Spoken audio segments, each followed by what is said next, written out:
Welcome to another episode of the Victory Podcast. I'm your host, Keely Eure, joined by my co-host and former USC quarterback, Cody Kessler. Cody, we are back. Now, full disclosure, we are filming on a Thursday. Usually we record on a Wednesday, but Cody, you had something come up, so we had to adjust, be flexible, but we're here recording because we still want to get a preview episode out this week. Yeah, no, that was my fault, so I don't want anybody coming to Keely thinking the editing got delayed. We are recording on a Thursday, but we had to make it happen. We're back from the Colorado game going into Arizona week. We're back home in the Coliseum, so I'm excited for this episode, and it'll be a good preview. Yeah, I'm excited to get your thoughts. Want to pick your brain a little bit about Colorado just to see what you evaluated there. And then obviously we got to preview Arizona. Before we dive into it, just a couple reminders. We are simulcasting on the USC Athletics YouTube channel. So if you want to watch what you're hearing, you can find us there. If you're listening via audio, please subscribe wherever you get your show or the episodes. If you want to go above and beyond, you can rate and review the show. It really helps grow the algorithm, and that's always the goal. And Cody, it seems like we are continuing to grow each episode. Really excited to see how many people are tuning in each week. I think we had a high on YouTube, a viewer high this past week. Yeah, we had over 8,000 views, 8.8 I think is what it's at right now on the Colorado preview game. So that was awesome. It's so cool to know that, and I just look at YouTube. I don't know how many people are listening on other podcast sites, on other platforms, but no, it's been so awesome. I love all the comments we get. I love all the emojis, all that stuff, all the questions we get.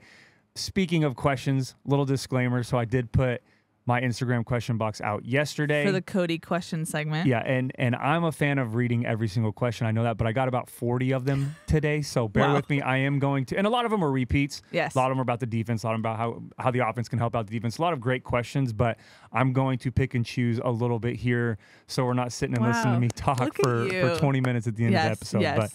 But yeah, other than that, it's been so much fun. I've so many new listeners too. I love it. Different Instagram handles, different Twitter users that I haven't seen in the past that are now commenting, asking questions. So it's been so much fun. So thank you guys for growing this show and allowing us to do this. Yeah, we see you, we hear you, and we're very appreciative. Every single one, we do. We love hearing from you guys, so thank you. If you want to ever get your voice heard too, look out for a tweet or a question box. We put it out on the Victory Pod social. Victory Pod USC is where you can find us on Twitter and on Instagram. That's the best way to get your question to our lovely analysts. And speaking of our analysts, Cody, you and I usually record on a Wednesday, and Dion Bailey and I record on Sundays, kind of do a quick recap of what we saw on Saturday. So if you want to ever get your voice heard, that is the schedule for you there. Alrighty, Cody. It's time to dive into your thoughts on the Colorado game. I'm very curious what you took away from it. You were watching it live on the Fox lot, Fox Studios. Congrats, by the way. Yeah, that was a lot of fun, and hopefully I did see some comments too on Instagram or Twitter when they were promoting the show saying, I'm here from the Victory Pod supporting Cody and all that. Everybody. So shout out to all of our listeners that tuned in. But yeah, that was a lot of fun. I got to watch it live, got a little live reaction, watched it with RJ Young and Phillip Lindsay, who's a great Colorado running back, went on to play in the NFL. It was cool to pick their brains too, instead of just sitting in my living room, and my wife and I obviously watch back and forth, and she'll have some opinions here and there, and we'll talk about it. But it was cool getting to hear from a Colorado point of view as well, and then having a neutral in the middle with RJ Young kind of talking as well. But yeah, overall, I mean, offense, I'll start there. 48 points, so happy with that. This is the first time, though, this year, and dating back to the Pac-12 championship game, that our offense was held under 500 yards of total offense, 498. Total passing yards, 403. Total rushing yards, 95. And in my opinion, it wasn't that the run game wasn't producing well, it wasn't getting going. It just felt like we got away from it a little bit in the second half. Kind of going back to the Arizona State game to where I think we could run the football a little bit more. Lincoln has said in the past, I'd like to use the run game, but Colorado starts creeping back in the game. Do we need to rely on Caleb Williams more, continue to go back and forth, turn into a shootout? I don't know. But overall, for me, I just thought offensively it really slowed down in the second half, and we've got to have a full game. But it's tough when Caleb Williams is playing so well to take the football out of his hands, right? 30 for 40, 75%, 403 yards, 6 touchdowns. Did have his first interception of the year. Yeah. A play that we're not used to seeing from him. Obviously, if he had that back, he makes that throw 10 out of 10 times. So I wanted to ask you about this. It's a tough throw. His demeanor usually like very much locked in, angry about everything he doesn't do perfect. He seemed like he was laughing a little bit after he threw that. I think he knew, like, I just didn't get my feet underneath it. And he had it would have been an easy throw for him. Well, I say easy throw. Probably 99% of quarterbacks in college football can't make that throw. But for Caleb Williams and the Drake Mays of the world and Michael Penix, some of those quarterbacks can make that throw, especially rolling to his right. Now, yes, his momentum was taking him to the sideline, but we see Caleb make that throw. We see him make harder throws than that 10 out of 10 times. So, obviously, I think that's why he laughed it off a little bit. He thought, hey, I should have made that. That's on me. I'll get that one back, and it didn't mess with him at all. Obviously, it felt like Yeah. he kept going or picked up where he left off when he came back in the next drive. But yeah, that was obviously a momentum point in the game, especially right before that. Colorado had a 10 or 11 play drive, Yeah. and then we come back, go one play interception. So we hurt our defense a little bit there. But overall, offensively, I thought we played well. Could have played better in the second half, but Caleb Williams, again, being Superman. Would like to see the run game a little bit more involved, but the best part for me was 10 different guys caught a pass, and 5 different receivers caught a touchdown. So we're spreading the football around. The depth on offense is awesome, especially at the receiver position. And a huge, huge shout-out to my guy, Jude Wolfe. That was my favorite part of the game. For those of you that don't know, obviously Jude Wolfe has dealt with multiple injuries. Fifth-year senior. I love listening to him in the spring, just his positive outlook on everything, just him being, hey, I'm back. It doesn't matter. Whatever you need from me, whether I'm on the field or I'm not, I'm going to be the best teammate I can. To see him get in the end zone there was awesome to see. But overall, offensively, good, not great. And that's crazy to say with putting up 48 points. But the expectations of how our offense can be, especially in the second half, I felt like we could have been a little bit more explosive.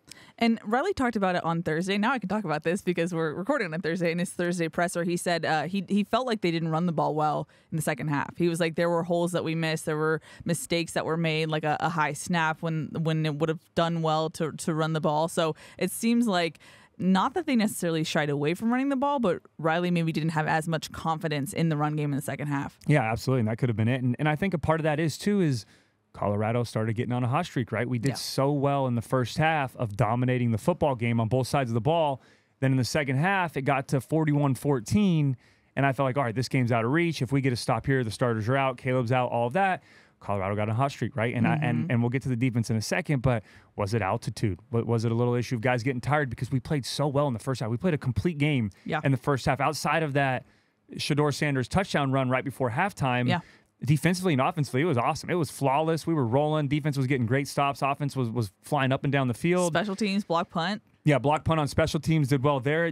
But then the second half, and I'm not trying to make excuses, but it does feel like maybe the altitude, guys getting tired, having to go back and forth when you get in those shootout type of games, whatever it may be. But once it got to 41-14, I thought the game's over. I felt that when it was 34-7 in the first half. I'm not going to lie. I thought the game was over.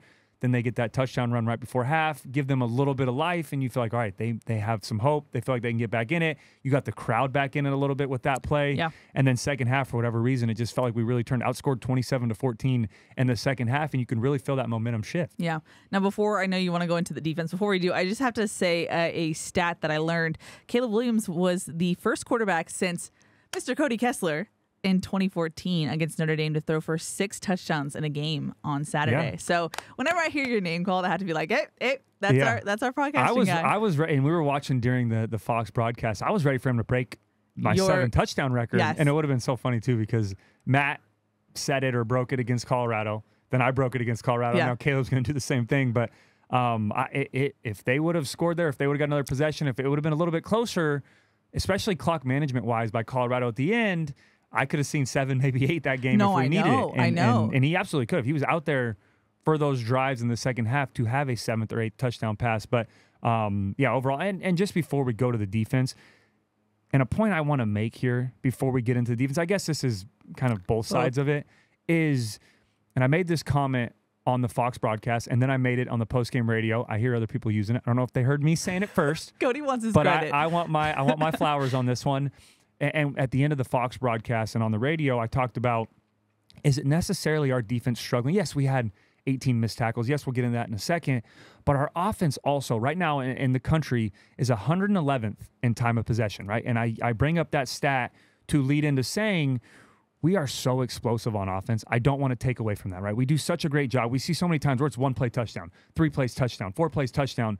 But when you have those short drives and you're that explosive on offense, you almost force a shootout on the other side of the ball with an opposing offense, especially in the Pac-12 with all of these great offenses that run the spread, that can throw the football up and down the field, that can have those 2-3 play drives and match us and finish in the end zone. You almost put your defense at a disadvantage because second half drives, right? We went 3 plays punt. Then we went 7 plays touchdown, 9 plays touchdown, right? Then Colorado goes 5 plays touchdown. We go 1 play interception. Then Colorado goes 11 plays touchdown. We go 4 plays punt. So we are going out on the field. After our defense just went 11 plays, gave up a touchdown, we're going out having 4 plays and then putting the ball right back in an altitude-affected game, putting our defense right back out there. So not trying to make excuses. And we also, in the second half, we ran 30 plays. outside of the 3 kneels we took at the end of the game. Sure. We ran 30 plays. Colorado ran 44. Wow, right? okay. And that's 14 more plays in the second half. That's 3 or 4 drives right there you could add up, and especially if you extend those drives. But overall, for me, I'm not trying to make excuses, and I'm not trying to take it off the defense. We'll get into those stats in a second. But that is absolutely a factor, and that's somewhere that the offense running the football in the second half can help out the defense a little bit. And you said it earlier before we started recording, and I'm kind of stealing it from you, but you made a great point, playing defense on offense, right? And it's not playing conservative, but you understand, hey, we've got a lead. Let's go have a 10, 12-play drive, and 8 of those plays be Marshawn Lloyd and Austin Jones running the football, or Caleb pulling an RPO and running the football, and playing defense on offense and helping our defense out and keeping them off the field. Yeah, and to your point, I saw this from Stuart Mandel of The Athletic. He said of USC's 14 offensive possessions on Saturday, 7 lasted less than 2 minutes, and 3 of the longest were for 3 minutes, 3 minutes and 36 seconds, and 3 minutes and 38 seconds. That is quick. Yeah. And the interesting thing is that we saw last season, particularly in the Stanford game in the second half, Lincoln Riley slowed it down a bit. They tried to run the ball, kind of have a slower pace of game, but then USC was kind of out of sorts doing that. Is that something where if you start to introduce a different pace of game, like is this Lincoln Riley offense just functioning at full speed go all the time? Yeah, and that's a great point, and that's the other side of it, right? You could listen to everything I just said there, everything you just said there, and say, okay, Cody and Keely, but what about this? And the caveat of that is, do we get out of a rhythm? If say it doesn't work, say we do slow down and our defense still is struggling, they're still putting up points, now we let them back in the game. Now our offense that just put up 34 points in the first half is completely out of rhythm, right? And we did get out of rhythm a little bit in the second half, and I don't know if it was necessarily us trying to slow down the game, because it didn't feel like we were, especially at the end of the game. Yeah. It felt like we were playing from behind, and Colorado had the lead. The way they were running the football on that last drive, or second to last, would have been second to last drive, had no more timeouts. That clock management there, I'm not going to get into it too much, was thankfully they did that, because if they would have played fast and scored fast, they wouldn't have had to worry about getting an onside kick. They could have kicked it and then maybe get a stop and still had some time left, but that's neither here nor there. But overall, you don't want to take away what we do well, and that's we have the most explosive offense in all of college football. We're number 1 right now in the entire country in points per game. We're right up there with passing yards, with total offensive yards. So you don't want to take away from that, and we are so dominant. Lincoln Riley has been so dominant for so many years with how good he does as a play caller and how good his offenses are year in and year out. You don't want to take away from that, but when you do have a defense that's getting tired in the second half, that's having 3-minute turnarounds right back on the field, having a minute, having 1 play interception, having 3 plays in a punt, having 4 plays in a punt, having to go right back out there after having an 11-play drive finish in the end zone, yes, that is difficult. And again, not making excuses, but that is absolutely a factor. And that's where the question comes in, is how much do you slow down to ruin the rhythm, or do you keep going full speed and say, hey, just try to keep up? That's why, again, Lincoln Riley makes those decisions. We get to talk about them here back and forth. We're the lucky ones. I can't wait to hear all of our listeners' opinion on that, because I've been curious about how you approach that. But again, Lincoln Riley is paid to make those decisions. I fully trust in him. But there is some questions there of how do you approach this when you're playing a team, when you have the lead in the second half. Exactly. Now, when it comes to the defense, Lincoln Riley said on Tuesday that it seemed like they were missing Max Williams. He was out with injury, so he did not play. What did you see from the defense? Because I kind of got a little bit of heat for this, but I wasn't as concerned by the defensive performance as I think a lot of the fans were on Twitter. Where do you lie on this? Yeah, and before I dive into that, you just have to realize where we are in USC football in today's date. We're not worried about losses right now, right? We're worried about ugly wins, which is a good problem to have, right? Let's put that out there. Our fans on Twitter, rightfully so, there are issues that need to be fixed before we get into the tougher part of the schedule. And if we want to be a national contender, we do need to get things fixed on both offense and defense. We'll say that. There's obviously areas, run game, I think, on offense could be better. Defensively, we see flashes of how good we can be, but overall we need to be better. But the state of USC football right now as a whole is that we're frustrated over close wins, right? And playing on the road close wins in a tough environment, on big noon kickoff, on a national site, we're frustrated at close games. So that's a good problem to have. Let's put that out there first of all. Good perspective there. It is. It really is. Like, think about it. It could be worse. We could be 2-3 right now. Sure. Frustrated at losses and saying, hey, we've got to figure things out. No, we're 5-0, 3-0 in the Pac-12. The sky is not falling. There's things that we can get fixed. It's only 5 weeks into the season. We still have time to make adjustments. We've got Arizona this week before we get into the very difficult 5 out of last 6 games of the schedule. So there is time. But yes, I do understand there's things that need to be fixed, but we're 5-0. So everyone take a deep breath. I'm also telling myself that. Cody. But this is the state of USC football right now. We're frustrated over close wins, right? And even last week was 14-point win against Arizona State on the road, first road game, and we're still frustrated. So here's the thing that this I want to hear your point. And maybe I'm trying to be too positive because I'm a former player. The thing is like I was kind of in this boat too, but then that's where I got heat. And Dion and I were talking about this too, and Riley talked about this on Trojans Live. Like you have to like. There's always sky high expectations at a blue blood like USC, but like you can't make a win feel like a loss. And I feel like there was some discourse on Twitter where it felt like this was a loss for absolutely. USC.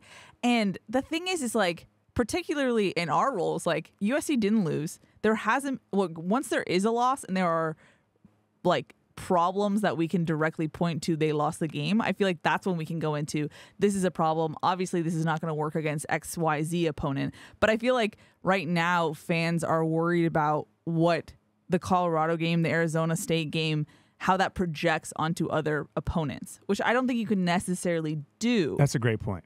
No, that is a great point because every week you game plan differently. They're different opponents, right? Now, there are going to be times when hey, you could see week after week, our run defense is struggling, or our pass defense is struggling, or our run game on offense, or Caleb's struggling. There can be consistencies, but every week you're going to play a different opponent that does something differently than the week prior, than every game, right? Oregon, great in pass game, great in RPOs, great on running the football. Washington, very good at passing the football. Not so well right now in the run game, but they have Michael Penix Jr. So there are going to be teams that have pros and cons when you play them. Colorado struggled in the run game, right? We made their run game look very well on Saturday. Now that is saying are we struggling on run defense right now? The week before, Scattaboo played well against us in the run game. We struggled a little bit to get some stops there. So yes, there are outliers, there are tendencies, but it's so tough to pinpoint from each week, especially when you play a completely different roster, completely different team, home and away. Time of kick, right? We played early morning game. Is it different in the afternoon? So there are a lot of factors, but you will see some issues that are consistent from week in to week out. I do agree with that part of it from our fans. And I'm not saying that like, oh, everything's fine. No, like, not at all. That's not what I'm saying. And we're not getting paid to say all this. No one slipped us a note before this. This is just true, authentic. I say what I truly feel. And I don't want people to think, oh, we're just saying this because we're trying to make everybody okay with it. And no. This is completely. We don't do prep on this stuff before the show, right? This is the first time I've heard what you 100%, think of. 100%.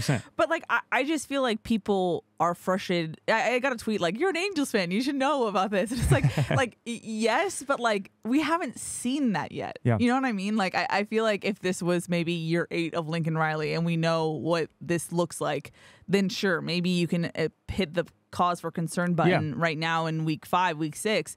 But I just don't feel like we have enough data points to be like truly concerned right now. No, I agree. That's just from my point of view. I agree, but I think the cause for concern is, and obviously it's not year 8 and it's year 3 even though. It's got to be. We're going to play some very difficult opponents. That just came out to the schedule as well. We'll probably get that next week on the episode, or we can cover a little bit later. I don't know. I know, but we're rolling right now. I don't want to get off topic. But to that point, it's. I think the biggest issue is, and I love what Lincoln said. You can say the quote. I don't want to butcher it, but from last year to this year, it does seem like there are some similarities. Now, Lincoln did say, I think, somewhere along the lines of, to the naked eye, it may look like that. He said, to the trained eye, these are different issues that they're having on defense. Cool. And what he means by, and even me being a quarterback playing football, even Dion probably like I don't know exactly what he means because we're not in the film room. Right, and we're Dion understood it to a certain degree. What was Dion's point? Well, Dion was just saying that like specifically like the interior defensive line is much different. Way better. And like the pressure that USC is able to create is much different. Okay, great. So I think that's what he was alluding to. Dion was. Okay.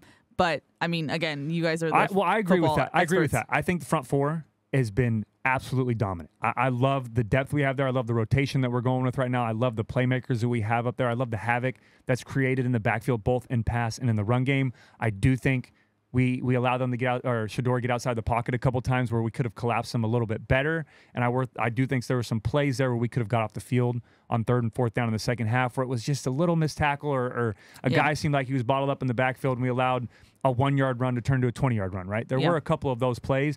But for me, and I don't want to speak for fans here, but where I feel like they're seeing some of the similarities is the most obvious one, missed tackles. That is my biggest concern. Last week we had 18 against Colorado. The week prior, I think we had around 14 against Arizona State. That was absolutely an issue from last year. That's something for me that stands out, that I don't want to compare this roster, this team to a year prior, but the missed tackles have to get fixed, right? And you hear all of this online of, is it Grinch? Is it scheme? Is it the players? Is it that? You hear Bryson Shaw come out and say, hey, we've got to be better. They're putting us in the right position. I do agree with that. And whatever for me, whether it's coaching, whether it's players, whatever it may be, it has to get fixed, right? It doesn't matter where you want to put the blame. That's our job as fans to say, it's the coach, it's the players, it's this, it's that. We can speculate all we want. Whatever it may be, it has to get fixed. But at the end of the day, I love that we're taking accountability. I love that players are sticking up for their coaches, because although you want, as a fan base, everyone to jump on and get their pitchforks and be pissed and be mad and blame whoever they want to blame, as a team, you can't have that. There can be no finger pointing. There can be no, hey, coach has got to do better. Hey, my safety's not doing a good job, or my corner needs to cover better, or linebacker needs to be better, front seven, whatever it may be. You can't do that inside of a team, inside of a locker room. So I love seeing that from the coaches saying, hey, we've got to get it fixed. And the players saying, hey, don't point fingers at the coaches. Us as players are taking credit or taking responsibility. We've got to get it fixed. But going back to my original point, I do feel that the missed tackles issue is something that fans are comparing to last year, as opposed to, or not as opposed, but something that's showing up again this year that's a cause for concern. And I feel like I've talked about this for a decade now. Like, how do you go about fixing missed tackles, especially in season? Yeah, and in season's tough, but it goes back to the protective side of the game, right? In fall camp, you don't want to tackle as much. You don't want to have injuries in fall camp. Spring ball, you don't want to have injuries in spring ball. Even the spring game, I think, was thud, and a couple of the tempos. I could be wrong, actually. I think it was full go. But when I was here at SC, my senior year spring ball was literally 2 hands on back. We did not tackle one time. Fall camp, we only tackled in scrimmages or maybe a goal line period here and there, short yardage, but you have to protect the players. Yeah.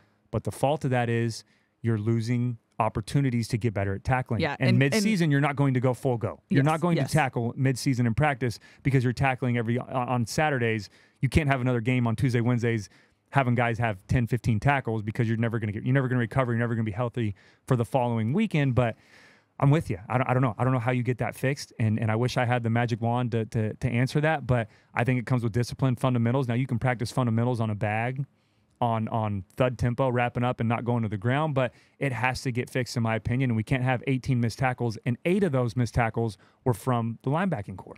Now, do you feel like tackling was improved the first 3 games of the season? Yeah, no, I do, absolutely. I think Stanford game we played phenomenal.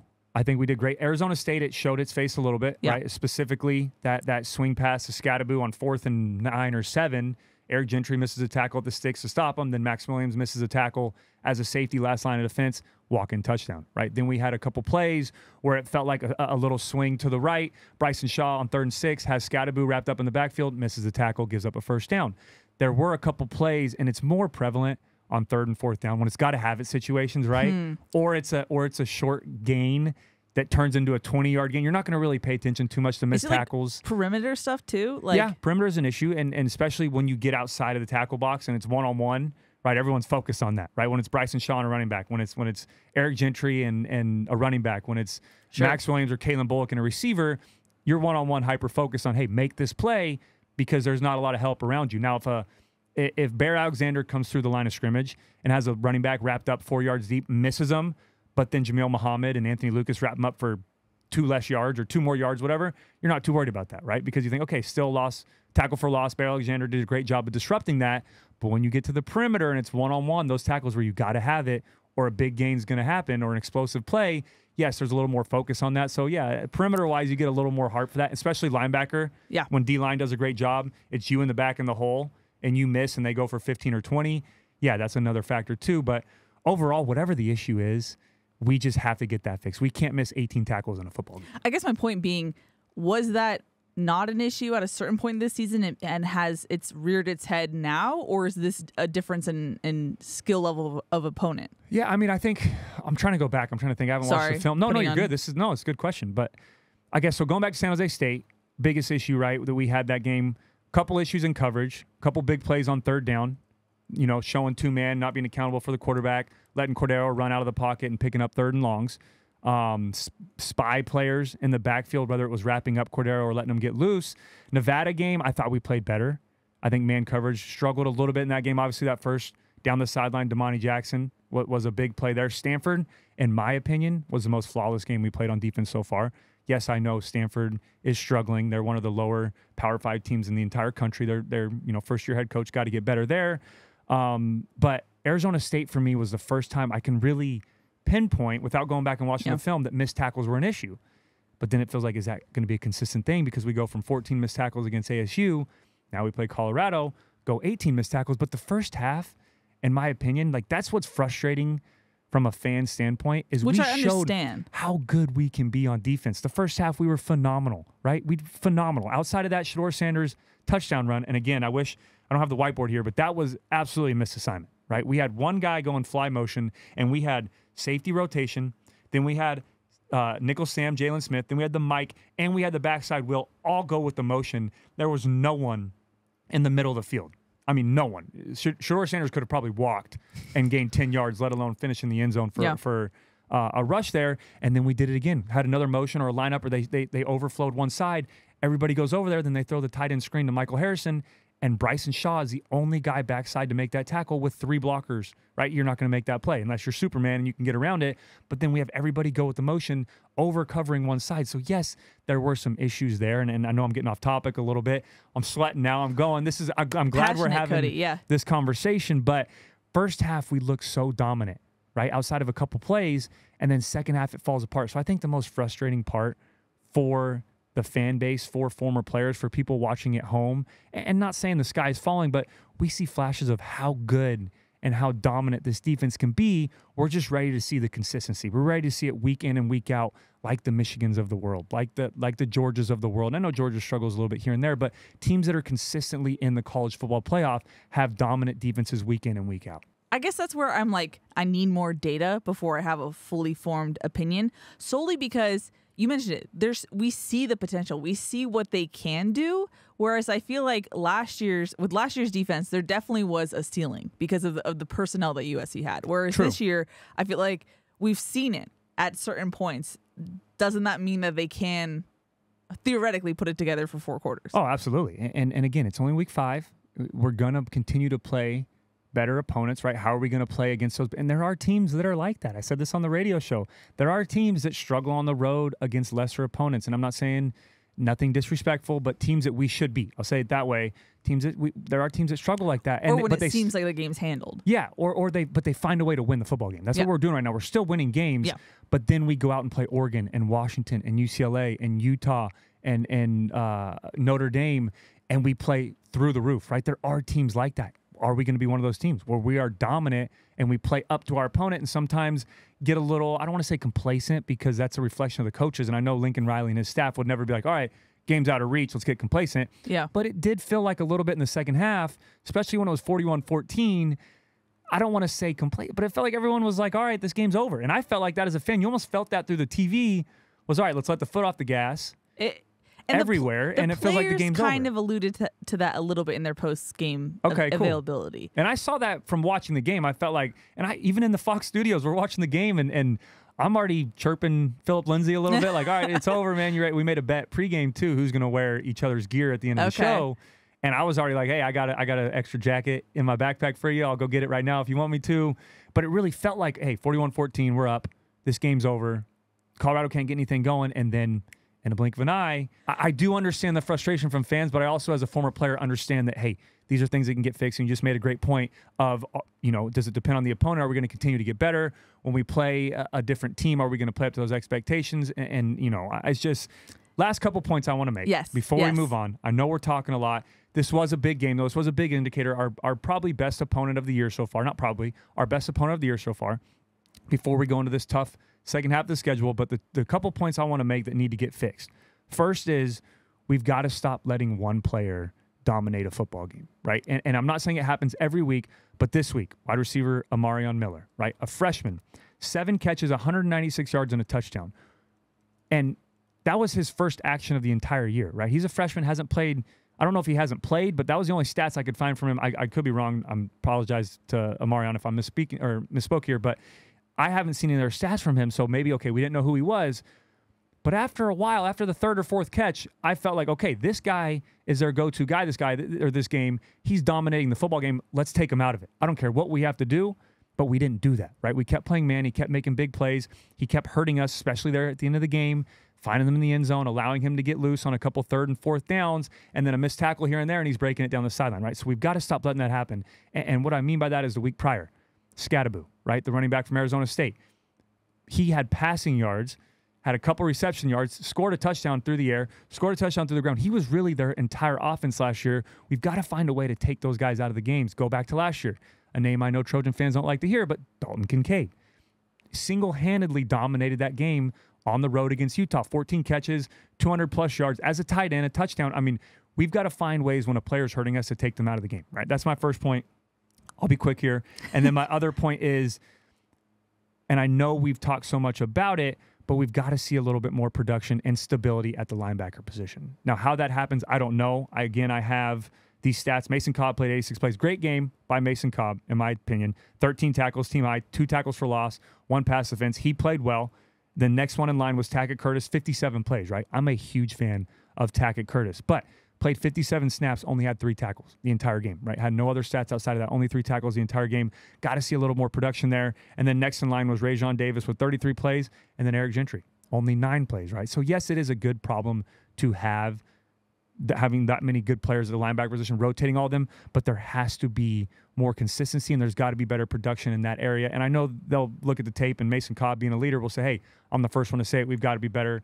Again, Bryson Shaw making a great point of, hey, we've got to be better as a team. We've got to tackle better. We've got to make our coaches look better. But overall, whatever it may be, whoever needs to get it fixed, whoever needs to figure it out, whether it's coaching, player, all that, it has to get fixed before we go into the second half of the season, because we can't have 18 missed tackles against Oregon, against Washington, against Utah, or that'll absolutely hurt us. I mean, you mentioned the schedule gets harder as we progress here and about to get much harder. Much harder, yeah. Does that influence how much the inside linebackers rotate? Like, is this a beginning of the season type of thing? How do you foresee this going? Yeah, no, that's a great question. I mean, I think from the last 2 games, obviously, since he's been healthy, Mason Cobb will be a staple, as he should be. Now, that next spot for me is where, does it have to be solidified, or do you want to have a little bit more consistency between Mason Cobb and insert next player, right? Tackett Curtis, Rajon Davis, Eric Gentry, or do you continue to rotate based on the opponent? I think it's going to depend on who we're playing each week. Now, obviously, going up against Notre Dame, you're going to want to have your bruisers in there, right? Estime, great running back. They have a very strong run game, very dominant offensive line. Yes, they can throw the football around a little bit. Sam Hartman is a good quarterback, but where they make their money is in the run game, right? You don't necessarily need as many cover guys in there. Now, who those guys are, I don't know. Is Rajon Davis the best cover guy? Is Tackett Curtis the best cover guy? Is he better at stopping the run? Is Eric Gentry better to have out there with his length when we play a pass-heavy team, when we play Washington and Oregon, so he can fly around and cover more ground? Yeah. Play cover 2, put him in the middle of the field? I don't know. I have no idea how that's going to shake out until we play those tougher opponents. But, yes, I think outside of Mason Cobb, there needs to be a little bit more of a solidified position next to him, right? Whether it's Tackett Curtis, Rajon Davis, Eric Gentry, and by the way, Shane Lee, again, has not played a whole lot either. So that's another guy that could fit into that spot, or maybe may make a late run and come on late on the season and get some more opportunities. But either way, we just have to see better linebacker play, and having 8 missed tackles in that group. And part of that's our fault, right? We've hyped them up so much this offseason, rightfully so, though. We have great players at that position. I just can't wait to see when they're playing at full speed, playing comfortable, that front 7 being as dominant as it can be throughout an entire game. And when it's consistent, I can't wait to see how good they can be. Yeah. So, I mean, we've talked so much about Colorado. We actually had to get into the preview of Arizona. I know, we're playing Arizona this week. Last thing for me, though, positives, still top in the country in tackles for loss. Still up there in the country with sacks. Defensive line is phenomenal. I'm glad Dion said that. Our defense is very good. We have the players and the depth there to do it, and we've seen how good we can be, especially in the first half against Colorado. So there are a lot of positives, but again, it's just time to see that consistency, and I'm fully on board with Lincoln Riley and his staff. The sky's not falling. We're 5-0, 3-0 in conference play, so still remember that. We're complaining about wins right now. It's a good place to be when you're a football team that can complain about wins and still be undefeated. Yeah, good point. So, Alrighty, we got to get into the actual preview part of this preview episode. Before we do, just want to give a thanks to Audi. Performance is more exhilarating on a real road. Introducing the Audi Q5. Visit your SoCal Audi dealers, proud sponsors of the USC Trojans. And at Ralph's, everyone wins when it comes to saving big, because when you order online through the Ralph's app, you get the same great prices, deals, and rewards on pickup or delivery that you do in store. So no matter how you shop, you always save big at Ralph's. Ralph's, fresh for everyone. Fight on. Boom, that was a one-taker. Look at that. Look at that. That's what happens when we're just one rolling. take and done. Yeah. Now, on to the Arizona preview. It's interesting, Cody. This is the first team that we're previewing that has the same coaching staff that we previewed last season. This is the first time that we were kind of having familiar names once again. Yeah. So, I mean, I noticed that too when I was doing the prep last night. Looking back, I'm like, oh, okay, Stanford, wait, no, new coaching staff. Okay, Colorado, obviously, new coaching staff. And we didn't play Nevada or San Jose State. So this was the first time I got to watch a little film from last year. Yeah. And they have the same consistency with the coaching staff, a lot of the same faces and players as well. Yeah, and starting with head coach Jedd Fisch, obviously there last year. This is his third season as the Arizona head coach. 3-2 record so far this year. Most recently, in 2017, he was at UCLA. Then he jumped to the NFL 2018, 2019 with the Rams. And then in 2020, he was the QB coach for the New England Patriots. And we actually overlapped there for a short period of time. Right, yeah, I remember you saying that last year. Yeah, so that offseason, had a couple meetings with him. Awesome guy. I got to talk to him a little bit before I got released, going into that COVID year when everything happened, and it was crazy times in the NFL. But we got to talk a little bit for a short period of time in New England. But overall, very experienced coach, has been coaching since 1999 and has a lot of experience both in the college and the NFL level. Now moving on to offensive coordinator, a name that Trojan fans are probably familiar with is Brennan Carroll. This is his third season as Arizona's offensive coordinator. And if you recognize that name, that's because his dad is legendary USC coach, legendary coach in general. Yeah. But we get to claim him as a Trojan. I know he's with Seattle. I know he's bounced around a little bit. But legendary USC coach Pete Carroll. This is the, like I said, third year under Carroll. Last year, though, Arizona's offense finished 22nd in all of college football with yards per game at 461. And they also had the 8th ranked passing offense with 318 yards per game under Carroll and Jayden de Laura. Most recent jobs, and very impressive, by the way. And I'm not just hyping him up because he's Pete Carroll's son. Very impressive history here as a coach. 2015 to 2020 was at Seattle Seahawks run game coordinator. 2011 to 2014 was at the University of Miami. And then from 2002 to 2009 was at USC as a graduate assistant starting off, and then was a tight end coach. But again, very impressive coaching background, very good getting this offense going. And then defensive coordinator, another name we are familiar with. Yes. Johnny Nansen, second year as the defensive coordinator at Arizona. Been coaching in the Pac-12 since 2009. That's insane. Started obviously at Washington. And then came to USC most recently. He was at USC from 2014 to 2019. And at USC, he coached running backs. When I was here, he was our running back coach. So he coached running backs. Then he coached special teams. Then he coached linebackers, moved to the defensive side of the ball, and he was the assistant head coach. And then right after that, he went to UCLA from 2020 to 2021 and coached defensive line. So he's coached it all. He's done it all. Great coach. So I love Johnny Nansen. Had a great relationship with him, especially when he was our running back coach. Spent a lot of time with him. But overall, very experienced coaching staff. And again, another coaching staff that we went against from last year. Yeah. This will be the first time we're doing that this year. And probably first time USC's coaches are prepping against a team that they've actually squared off against, and they've stayed the same. And getting to watch film from a year ago and watching that game. Now, obviously, different personnel groupings, but you can understand how they may call the game, what worked well, what didn't work well. Now, when it comes to Arizona's offense, if you have listened to our podcast, especially last year, here at the Victory Podcast, we are very big fans of Jayden de Laura's play. We feel like he's an underrated quarterback in the Pac-12, also just in college football. The interesting thing, though, not interesting, unfortunate, he has been dealing with an injury. I did just look up the latest. So from Jason Shear on Twitter, he said that there's no change in Jayden de Laura's status, but he did take 7-on-7 in individual reps yesterday. And we'll try to practice today on Thursday, and that will kind of be a big indicator of his status. So curious about that, Cody. Lucky for me, I guess lucky for us, I guess it's not a good thing. I over-prepare. So I watch both Jayden de Laura and Noah Fafita. I watched both of their tape. Gave a breakdown for both of them just in case who were playing. I did see, though, and I don't know if they've said exactly what it is. I saw it was a significant lower leg injury is what was said, I think. I think it's an ankle injury. Okay, so I didn't know exactly sure, what it was.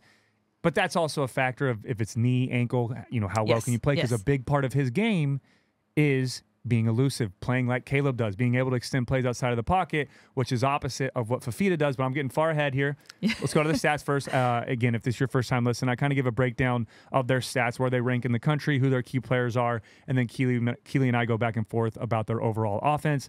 But total points per game, 27, 76 in college football. Total yards per game, 428, which is 43rd in college football. Total passing yards per game, 273. This is where they excel. This is what they want to do, is throw the football all around. That's 38th in college football. And then total rushing yards per game is 155. Still solid. That's 66th in college football. And then third down conversion on the year, 37%. So they struggle a little bit there. And then on fourth down, they're just over half at 54%. They're not afraid to go for it on fourth down as well. But in my opinion, this is going to be one of the better offenses right there with Colorado that we're going to face this year, especially where they rack up against the rest of the country. Now, we've kind of already alluded to some of them, but who are Arizona's key players? Yeah, for me, it starts with the quarterbacks. Again, I went over both of them. QB Jaden DeLora, 6 foot, 205-pound junior, dominant last year. Very good player, underrated, in my opinion, in our opinion. Obviously, we watched a lot of him from a year ago. He hurt us last year when we played at Arizona. 70% completion percentage on the year, 1,069 yards, 9 touchdowns, 5 interceptions, though, so he has turned the football over through the first couple of games. The other quarterback, and this is my red dot player this week, one of them, and by red dot, I mean guys that you watch on film that can hurt you in the game plan, guys that you have to take out of the game plan, you have to key on and not allow them to have a big night, or else they will dictate the outcome of the game. So my first one is QB Noah Fafita, a freshman, 5'11", 195, played very well against Washington, very poised, played a good football game. Not the strongest arm in the world, but an accurate thrower. Did not seem to get rattled a whole lot. Played well in that game, 74% completion percentage, 301 yards, 3 touchdowns, and only 1 interception. Now their ground game comes down to 2 guys, in my opinion. Running back Jonah Coleman, who was hurt, so I don't know if we'll see him on Saturday, and the other running back is DJ Williams. Now he is their bruiser back. He's a guy that can be very physical. Again, we struggled a little bit the last 2 games with missed tackles. This is a guy that we're going to have to really focus on, have great fundamentals. You can't take him on up high or he will run you over. He's 6 foot, 225-pound senior, and he's averaging 5 yards a carry right now. And now another red dot guy for me is wide receiver Teteroa McMillan. T-Mac. Who Keely coined as T-Mac last year. That was his nickname. I didn't coin that, but that's his name. But right when I saw him here too, doing the breakdown, I immediately thought, oh, there's T-Mac. Because from last year, and I remember from last year's episode, but Keely calls him T-Mac because you covered him recruiting-wise. Yes, right? I covered him back when I was at my old job on the recruiting circuit. He was just dominant in 7-on-7 tournaments. He was just... And he still is right now. Yeah. He is dominant in college. So he was dominant last year as a true freshman, and he's dominant this year as a sophomore, 6'5", 210 pounds. So T-Mac is my second red dot guy. His partner in crime, though, a very good receiver who's maybe not red dot, maybe a pink dot, just a little lighter shade of red. Wide receiver Jacob Cowing, 5'11", 175 senior. And then another guy that they use in the pass game is tight end Tanner McLaughlin, 6'5", 245. That's going to be another matchup where USC needs to focus on a tight end, pass-catching tight end this week, whether we use our nickel defender and Jalen Smith or a safety to cover him. We have to be able to take him out of the game plan. Now, interesting fact about Cowing, he needs 79 yards to become the 22nd player in college football history to reach 4,000 career receiving yards. Wow. Yeah. Wow. That's insane. He and a very good player. Very good. And this passing attack, let me tell you, McMillan and Cowing, those are that 1-2 punch right there. If we are not playing good, and especially if we play man on Saturday, if we're not covering well, this could be a long night for the secondary. Both of them are going to be playing on Sundays, in my opinion. Very good players. T-Mac, in my opinion, will probably be a first-round pick. He's got the size, 6'5", 210, only a sophomore, and he plays like a veteran senior football player. Wow. Understand, and when we get down in the red zone, be ready for them to throw back shoulders to McMillan and be ready for them to give jump balls to both T-Mac and Cowing, and their ball skills are phenomenal. They do a great job adjusting to the football. They can hurt you both in the deep passing game and down there in the red zone and short yardage as well. So, if you're defensive coordinator Alex Grinch, how do you approach this? What are you looking for? What do you do? Yeah, I mean, overall, they're a spread offense. They're decent in the run game. They have good running backs that can run the football, but overall, they want to throw the football, right? That's what they want to do. They want to throw the ball around. They want to take advantage of the passing game. They're not going to sit there and take shots all game either. They'll do a great job in RPO. They'll throw quick passes. They'll use play action. They're similar to Lincoln Riley, and I feel like I'm saying this more so each week as we're seeing teams using this guard tackle pull, pulling offensive linemen out of the shotgun formation, out of these spread formations. I don't know if it's doing what Lincoln Riley does and wanting to incorporate it into their own offense, but obviously football is a copycat game, you're going to see teams have success with something. They're going to incorporate that into what they do well. But yeah, overall, I mean, stop the run game, sure. But where we really need to have a big week this week is in secondary, right? And allow our pass rush to get home. That's why I feel so confident going into this game, especially if we face Fafita, is yes, he can move around a little bit, but he's not as elusive as Jayden de Laura is. Especially in the Washington game, there were a couple times where I was even saying, hey, take off and run. Go pick up the first down, get out of the pocket. He did do a good job of making some guys miss back there, but he's not anywhere near Caleb Williams, obviously, and he's not anywhere near Jayden de Laura. So there's going to be a lot of opportunities for our front four and our front seven to get after him and pass rush and get home and get some sacks. What do you expect from him? Like, you take the step forward where you're not having your first start as a quarterback, but you're also having your first road game. How does that, like, is that a net neutral? Exactly. First start as a freshman, check, right? But now, and in your own environment, it's not going to be loud. You can be vocal. You're not having to worry about clapping to get the snap or doing the leg lift. Now you're going to go to the Coliseum. Hopefully it's a sold-out crowd. I don't know. Again, we're 5-0, so it should be. Should be. Yeah, I would like to think that it will be. So I don't know what the noise is going to be like. And obviously it's a 7:30 start, so it's a later game. But yeah, you've got to be able to block all that out as a freshman quarterback. But on the other side of that, as a defensive coordinator, you know this is a freshman quarterback making his first start on the road.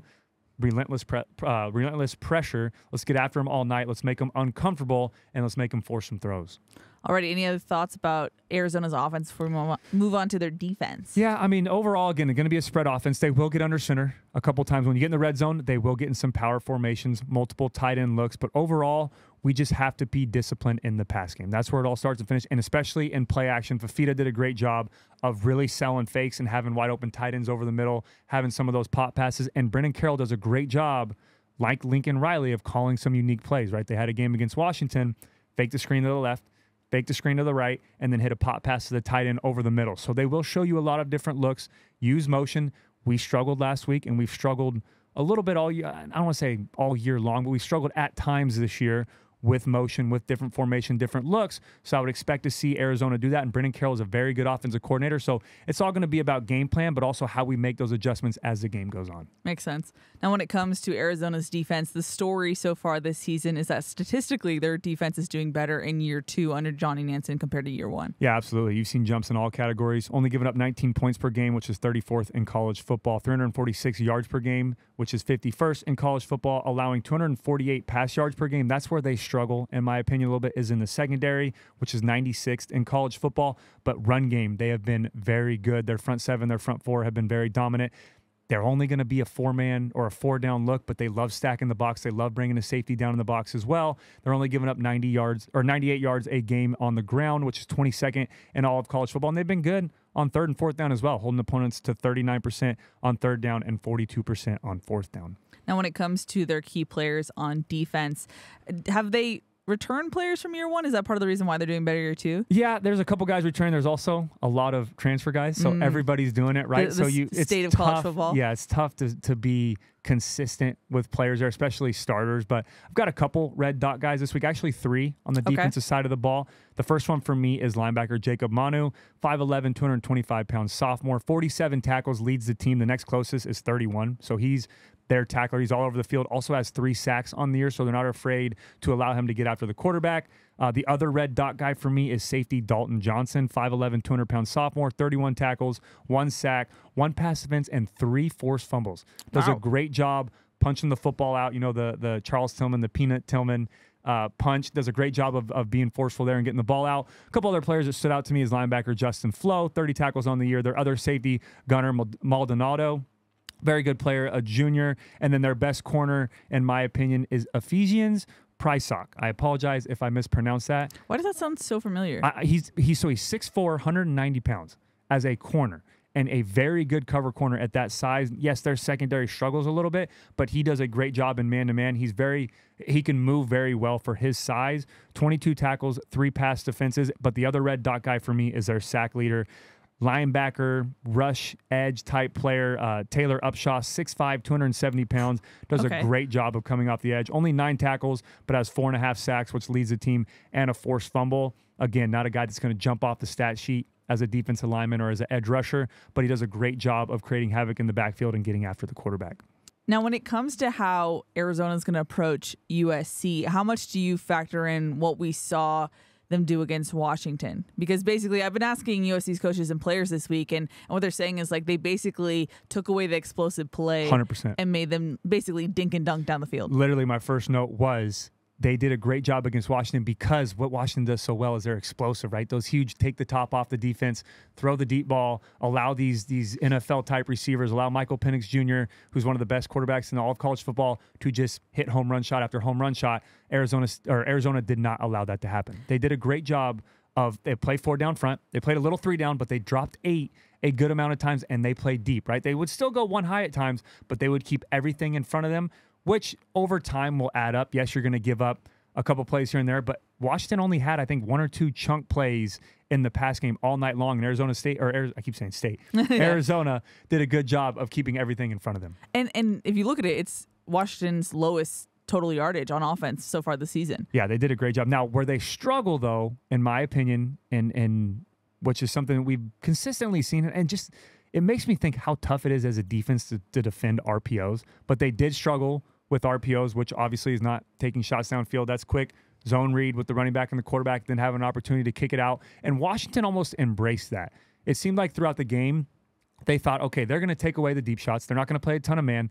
Arizona will play man down in the red zone, but what they like to do is play zone. They will match at times, and what I mean by that is an outside linebacker or a nickel defender will match the slot just to keep them from getting loose too much or giving them too much space. So they will match there, but they're primarily a zone defense team, keep everything in front of them. But Washington did a great job of taking what they were giving them, and that's why they won that football game. You would think it would be one of those games where Washington's going to put up 50-plus and hold Arizona, especially against a freshman quarterback. Yeah. But Arizona, again, said, hey, we watched our tape. Johnny Nansen, defensive coordinator, did a great job of understanding they thrive off of explosive plays, and he almost gave the blueprint of how to play Washington going forward, not kind of jump too far ahead to a preview down the road, but he did such a great job of saying, hey, this is how you stop them. Let's keep everything in front and force them to go the long way. And throughout that game, they forced some turnovers on the ground, right? No interceptions on the year, but they have 4 fumbles on the defensive side of the ball for Arizona, but they force them to go the long way. When you have more plays on offense, there's more chances for mistakes. So do you expect Arizona to have a similar game plan for USC? Absolutely. So then how do you approach that if you're USC? Run game. Let's get the run game going, right? They're going to play off. They're going to play. That is a strength, though, of their defense, yeah, correct? It is. But you have to be able to, and again, you have to be able to get that going if you want to open up stuff in the pass game. If you want to force them to come down and load the box, which they did a little bit against Washington. They love bringing their safety, Dalton Johnson, who 31 tackles on the year. A big part of that is second on the team. They love bringing him down in the box, especially on running scenarios, right? Third and short, they know they're going to bring him down, and they'll play 1 high behind it. But if you're Lincoln Riley, you've got to be dominant in the run game. That way, that opens up that play action so you can start taking those shots down the field. Washington struggled a little bit in the run game, which didn't allow them to open up some of those deeper shots in the pass game. Now, they did have 1 to the tight end down the left sideline, actually 2 to their tight end down the sideline, but their big playmaking receivers for Washington on the offensive side of the ball were not making those huge deep post routes they like to throw, those deep over routes, those pressure posts with the high corner. They took those out of the game plan, and Arizona did a great job of keeping everything in front of them. Now, Arizona's defense has 13 sacks on the year, which is 32nd in all of college football. What do you see from them pressure-wise? Yeah, now specifically against Washington, they're a front 4 get home defense, right? Like I said, they played deep, they played off coverage, they kept everything in front of them, but they trust their front 4 to get home, and that's a big part of why they're so good. Again, 13 sacks on the year and also top 22 in run defense because their front 4 is so dominant. A big part of that is my red dot guy, Taylor Upshaw, does a great job in pass rush. But again, they'll bring 4, they'll bring 3, but that's it, right? Primarily a 4-down team. They will go 3 down wide, which is where you have 1 head up over the center, a nose guard head up over the center, 2 wide 9 techniques outside, and say, hey, 1-on-1 or try to double us, whatever you want to do. We're going to trust these 3 to get home, or we're going to trust these 4 to get home, and we're going to play coverage in the back end. They hardly, if at any, and again, I'm complaining a little bit because I don't get the all 22, so I didn't see every play, but I think maybe from the 40 clips I've watched from Arizona's defense, I think they pressured Penix 1 time the entire night. And that was it. And actually, I take that back. They did have all out cover 0 at the end of the game. Arizona kicked an onside kick, didn't get it. They had a 3rd and 1 and a 4th and 1, got to have it at the end of the game. They went all out cover 0, so they do have that.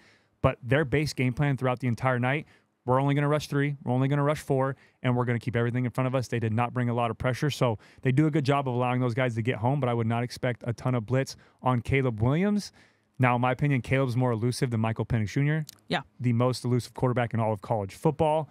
Will they try to blitz him a little bit more and make him uncomfortable? I don't know, but I just don't see where they get off of that game plan from what they did against Penix Jr. in Washington a week ago. With Caleb's accuracy, does it almost help in this case? Like, okay, yes, you are going to let everything play in front of you, but you're going to give Caleb time to then find his guy. Yeah, but Caleb, see, this is where, and I got to give praise where praise is due. Caleb is the best player in all of college football. There were times last week against Colorado, especially that 75-yard touchdown to Taj Washington, where Colorado rushed 3, dropped 8, played great coverage, kept everything in front of them, did everything they could to stop Caleb. Yes, he's going to scramble with only a 3-man rush, but you have 8 guys covering 4. And Caleb still got out of the box, still did a great job rolling to his left. Great job by Taj Washington, too. Shout out to him. Our receivers are so good in scramble drill. And what I mean by that is when Caleb breaks the pocket, knowing who goes low, who goes high. Normally, if you're high, you come back to the football. If you're low, take a jab step, go over the top. Taj Washington did a great job there, putting his foot in the ground, getting vertical, and giving Caleb that throwing lane to work the football into. And again, beating the defender to the pylon, going 75 yards for a touchdown. But I make that point to say Penix Jr. and Caleb are different quarterbacks. I don't know if that same game plan from a week ago that they did against Washington is going to work this week against USC. Interesting. I mean, Lincoln Riley's made the point that, like, when you're USC, you see everyone's best shot. Absolutely. And you see things that you've never seen before. So does this apply in this case? Yeah. I mean, you always have to, when you're USC and you're undefeated and you're one of the top teams in the Pac-12, expect the unexpected, right? The team's going to give you their best shot. We saw it against Arizona State, right? They fake punts. They did wildcat throws with Scattaboo. He threw the ball a couple times. They had a couple weird plays with Pine not lining up a quarterback. Just funky formations, different looks on defense. You have to expect that week in and week out when you're USC and understand that a team's going to give you their best shot. This is the game, especially when you play a team like Arizona, 3-2 on the year, just coming off a loss where, we have those games where Riley, and we get those questions where is Coach Riley going to pull out the trick plays or the gadget plays this week?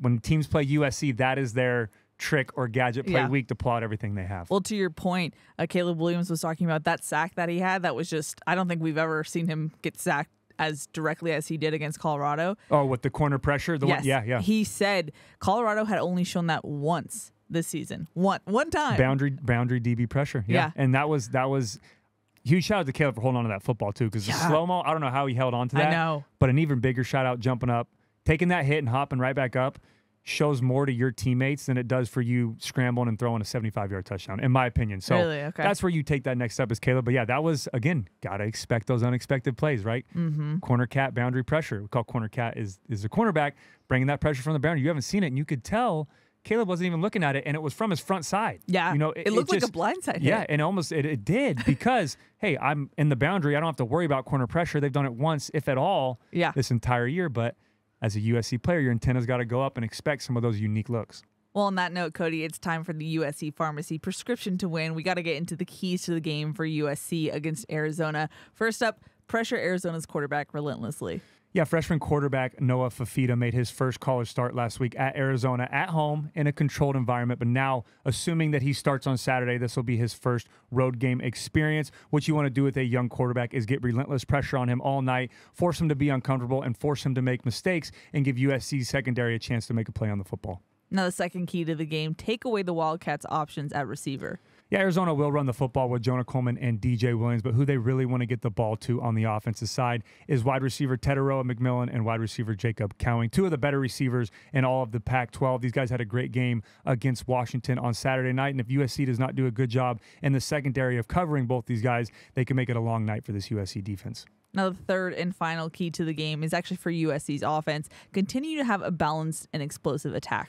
Yeah, the Trojans have the best offense in all of college football. So let's continue to be explosive in the first half and let Caleb Williams be Caleb Williams and get a big lead on Arizona. But in the second half, I'd like to see a little bit more of a balanced attack, right? Let's use Marshawn Lloyd in the run game. Let's use Austin Jones. Let's let our offensive line be dominant in the run game. Let's have a 12-play drive and 8 of those be on the ground and really put this game away in the second half. Alrighty, Cody, we got to get into questions. We got a lot this week, but before we do, just want to give a thanks to Audi. What if there was a portal into the future? Enter the fully electric Audi Q4 e-tron with an advanced touchscreen infotainment system. Audi, the future awaits. And take your health to the next level with Symbiotica. Their premium, easy-to-take supplements fuel your body with key vitamins and minerals. I said it right, Cody, to help you reach peak performance on and off the field. Elevate your health today by going to Symbiotica.com and use code FIGHTON for 15% off site-wide. Fight on. I didn't mess up on minerals, Cody. Minerals. You called me out, and I was pretty nervous about it. No, you did great. But I didn't mess up on supplements like 5 times. That was great. No one needs to know that.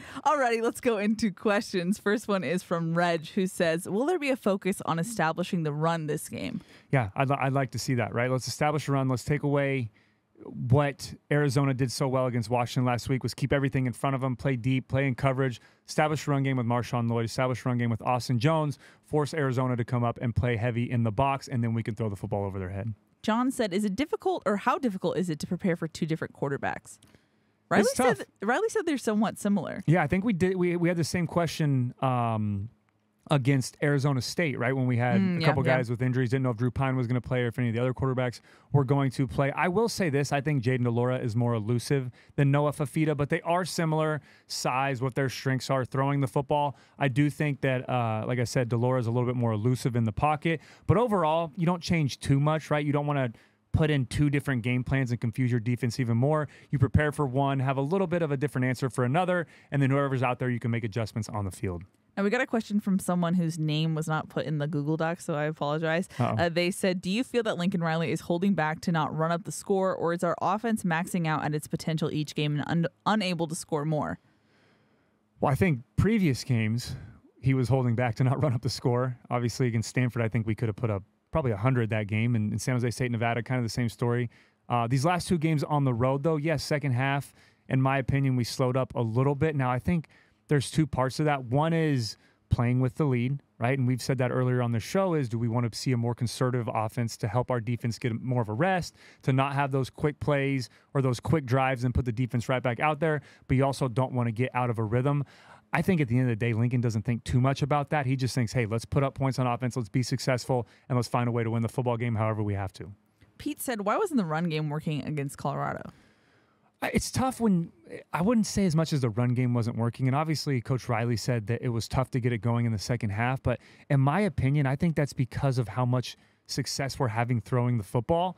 It's tough to be like, all right, let's stop throwing the football. Let's take the ball out of Caleb Williams' hand and let's just go heavy run the second half. It's tough to do that when you have a player like Caleb Williams at quarterback. But I think it's just continuing to run the football. Even if you get 1 or 2 plays where you only gain a yard or gain 2 yards and it seems like the run game's not working, you've got to stick with it and be more consistent if you want to establish a dominant run game. Sam said, as an offensive coach, do you think Lincoln Riley subconsciously holds the offense to a higher standard than the defense? And since he's directly responsible for running the offense, do you think he finds it easier to be openly critical of the offense than of the defense? I think when you're personally responsible for something, in general, it's easier for you to be like, that's an issue because you're only blaming yourself. And that's a phenomenal question. That's a great way of thinking about it. When you have a head coach that's also a play caller, whether it's offense or defense, yes, I think Coach Riley holds himself to a higher standard than his other coaches. It doesn't mean he doesn't hold them to a high standard, but we all do, right? In our own jobs, in our own everyday world, everything you do. Dang, this own podcast, I'll drive home going to Irvine, I'll text Keely, or I won't text and drive. I'll call Keely. You never text me. You always call me. Through I'm the not car bitter. app and say, hey, did that sound good? Or did I say that weird? Or I'll get home and have all these different thoughts. So, yeah, we're obviously a lot more critical on ourselves. But I don't think it's tough for him to be critical on Coach Grinch. I think he's brutally honest at times because they've been working together for so long, and he'll say how he feels. So I trust Lincoln Riley in being fully transparent. Now, obviously, the conversations they have behind closed doors are going to be different than the ones they have with the media. But overall, he'll give you the message of how he feels week in and week out and what needs to get fixed and what needs, to change for us to be more successful. Tyler said, over under if Marshawn Lloyd gets over 175 rushing yards. Ooh, I mean, I think I hate saying the under on our own guys, but again, Arizona has a very good front seven. They do a great job in run defense. I'm going to go with the under this week just because I'd expect us to rely heavily on Caleb Williams, especially in the first half, and that was kind of one of my keys to the game in the first half, getting an early lead, because Arizona, if they get hot on offense, if they use Cowing and McMillan and they get hot on offense, they can keep up with anybody, especially if Fafita's comfortable as a freshman quarterback and playing well. I would expect to see a lot more passing offense from USC in the first half. Now, second half, I don't know if he'll get to 175, but I'd love for it to be the Marshawn Lloyd and Austin Jones show in the second half. He also wanted to know, does Brendan Rice get 2 more touchdowns this game? Yeah. He's got two in the last 2 games, right? I believe so, yes. Yeah, I'm going 2. Or actually, you know what? No, I think Dorian Singer is getting 2 this game. Revenge game. Also Hopefully because 3. he's your pick of the game. He is my pick. So we do for Trojans Tailgate. Again, watch Trojan Tailgate show 2 hours before kickoff. Pre-game show, you'll Keely be on and I it. will both be on there with Sean Cody, Sue Cravens, and Jordan Moore. But yeah, I picked Dorian Singer. I don't know if it's a revenge game. I don't want to call it a revenge game because I don't know if he left there with any bad blood or how he feels about Arizona. Sure. But for me, it means a little bit more to him. Obviously, last week. The show out game. Yeah, you Rice, gotta prove yourself a little bit, especially when you're transferred. And he also had 3 against us last year, so he owes me 3 this week. I'm going to say that. Oh, does he now? He owes us. He owes the Trojan fans 3 for the pain he put us through last year against us. Alejandro said any exact word on why Zachariah Branch did not play. One, I was not expecting that. 2, the only word we got was from Riley on Tuesday, who said that both Max Williams and Zachariah Branch are doing more this week than they did last week. He said he's hopeful they'll play, and he's hopeful it's not long term. But no, that's the latest we've gotten. I have no idea. So we will see come Saturday. From the Fox studios, or after it got done, and when you don't text me back, I know that you're like, okay, I don't know. Or that was also post game. I think I was flying. True. But you also didn't text back for like 2 days about that question. So sorry. Yeah, I actually didn't know. You're right. So I was like, okay, she doesn't know. Yeah. But yeah, no, that's a great question. I have no idea. Hopefully he's healthy. He's out there. He's most explosive player or freshman in all of college football. Alex said, could starting games on defense help reduce the chance of a second half defensive collapse? Sending much love to all the USC players. Fans never see how hard these young men work on and off the field. Fight on. Fight on. Love that. I'm a big fan of letting the defense go out there first, setting the tempo, right, getting a stop. And to the second part of that question, it always helps knowing on offense that, hey, we may have a driver, and clock management-wise, too, towards the end of the second quarter, of let's finish with a touchdown or 3 points, keep the opposing offense off the field, and know that we get the ball starting out the second half. Go out there, already have the momentum, right? Go out there and score, and you can really take over the football game that way. So, yeah, I'm a big fan of letting the defense go first. But you have to be able to get that first stop and not allow a team to go drive down the field and finish in the end zone. We had multiple questions for you, Cody, asking why there was such a difference in defense in the second half against Colorado. Yeah, I mean, again, I don't want to make an excuse. I do think altitude played a factor. It does feel like when it was 41-14 that I don't want to say checked out because I'm not trying to say the coaching staff would allow that to happen, but it did feel like the game is over, right? In the second half when it was 41-14, especially Colorado comes out, gets the football first, right? We stop them. We hold them to a stop. We get the ball. We get stopped. Colorado goes again. They don't get anything going. We go down and score, right? We make it 41-14. 4 possessions have already happened in the third quarter, and the score is 41-14. In my opinion, I thought the game was over, and I'm sure a lot of people did as well, but when you get a little bit, and again, I'm not saying this is what the players did, but when you lose focus a little bit, especially against a team that can be explosive on offense and has playmakers, you take yourself out of that mindset of being dominant and thinking, all right, this game's over, let's coast through it, let's finish. And it absolutely does happen. There are times when you see teams, we see in the NFL sometimes, teams being up 38 to whatever, 35, whatever, teams coming back and making it a close game. You see it in the NBA.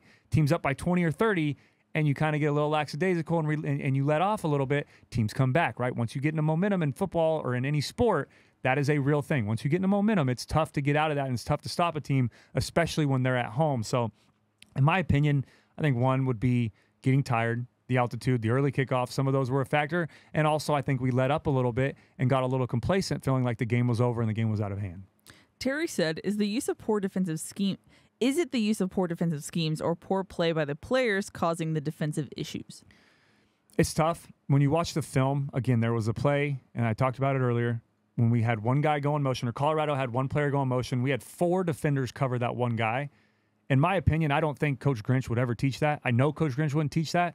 So that is a missed assignment by someone on the defensive side of the ball. Or, again, maybe they weren't taught well enough or they didn't fully understand throughout the week. So that could have been, hey, we've got to teach a little bit harder. We've got to coach a little bit harder throughout the week. But then it happened again where we had another motion or another overloaded side with the tight end screen backside, and the only person backside was Bryson Shaw to stop that. it's just tough for me to think that Coach Grinch would be teaching that. And then you hear Bryson Shaw in the post-game media say, hey, the coaches are doing everything right. They're putting us in the right spot. Coach Grinch is putting us in the right spot. We're letting him down. So I have to take it at face value of, hey, the coaches are doing the right thing. The players just have to do a better job of executing, because it's not like from first half to second half, we got a whole new roster or we got a whole new game plan. Yeah, you make a couple adjustments, but USC's defense was so dominant in the first half, and then the second half completely out the window, right? We just seemed like we were giving up plays that we weren't allowing in the first half. So it's not like a ton of things changed from one half to another. It's just being able to execute those plays and being consistent throughout the entire game. So going off of what Bryson Shaw said, it sounds like to me that the players are going to take accountability and be better, but you also got to coach a little bit better. And whatever it may be, whoever's going to take responsibility, let's just get it fixed and show some consistent football on the defensive side. In that sense, Rama said, what do we need to correct on defense this week against Arizona? One, top, gold, whatever you want to call it, priority one, tackling. We cannot have missed tackles. And two, and if we don't get this fixed and we don't do better in this area, it's going to be a long night for this defense. We have to cover better in man-to-man. We just have to be better in man-to-man. And if we do give up a play on the perimeter in man-to-man or completion, we have to get them to the ground. We cannot allow yards after the catch. Those are the two areas for me, is no more missed tackles this week and being able to cover in the secondary, especially against T-Mac and against Cowling. We have multiple questions asking whether or not we understand the why and when and where, basically, for the inside linebacker rotation. We don't know. Yeah. It's just something that we don't know. I've asked Lincoln Riley about it and how he anticipates it going forward. I think that was like 2 weeks ago, and he just said, it's the competition. It pushes it each week. But honestly, I have no idea. Yeah. I mean, the only thing I'll say, and we said earlier, is Mason Cobb, it seems like, is going to be a staple regardless, right? Played over 80 plays this week. He's going to be in there regardless. I think the three guys that will rotate are Gentry, Tackett Curtis, and Rajon Davis. Shane Lee, again, I have no idea what's going on there.